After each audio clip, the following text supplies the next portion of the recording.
Revelation chapter 13.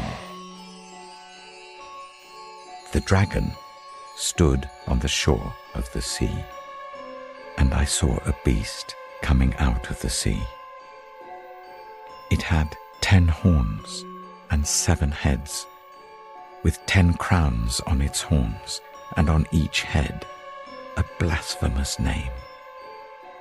The beast I saw resembled a leopard, but had feet like those of a bear, and a mouth like that of a lion. The dragon gave the beast his power and his throne and great authority. One of the heads of the beast seemed to have had a fatal wound, but the fatal wound had been healed. The whole world was filled with wonder and followed the beast. People worshipped the dragon because he had given authority to the beast, and they also worshipped the beast and asked, "Who is like the beast? Who can wage war against it?" The beast was given a mouth to utter proud words and blasphemies and to exercise its authority for 42 months. It opened its mouth to blaspheme God and to slander his name and his dwelling place and those who live in heaven.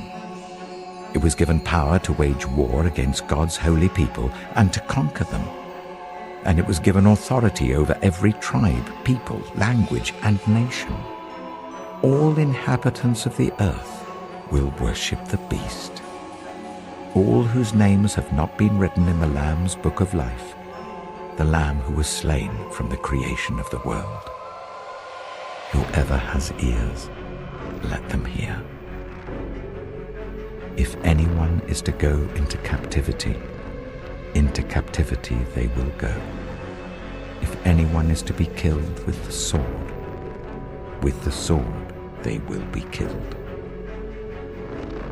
This calls for patient endurance and faithfulness on the part of God's people. Then I saw a second beast coming out of the earth.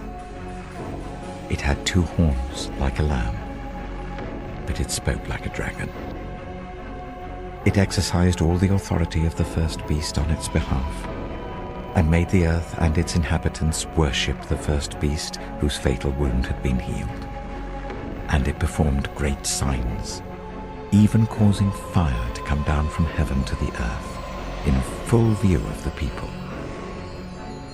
Because of the signs it was given power to perform on behalf of the first beast, it deceived the inhabitants of the earth. It ordered them to set up an image in honor of the beast who was wounded by the sword and yet lived. The second beast was given power to give breath to the image of the first beast, so that the image could speak and cause all who refused to worship the image to be killed. It also forced all people, great and small, rich and poor, free and slave, to receive a mark on their right hands or on their foreheads, so that they could not buy or sell unless they had the mark, which is the name of the beast or the number of its name. This calls for wisdom. Let the person who has insight calculate the number of the beast, for it is the number of a man. That number is 666.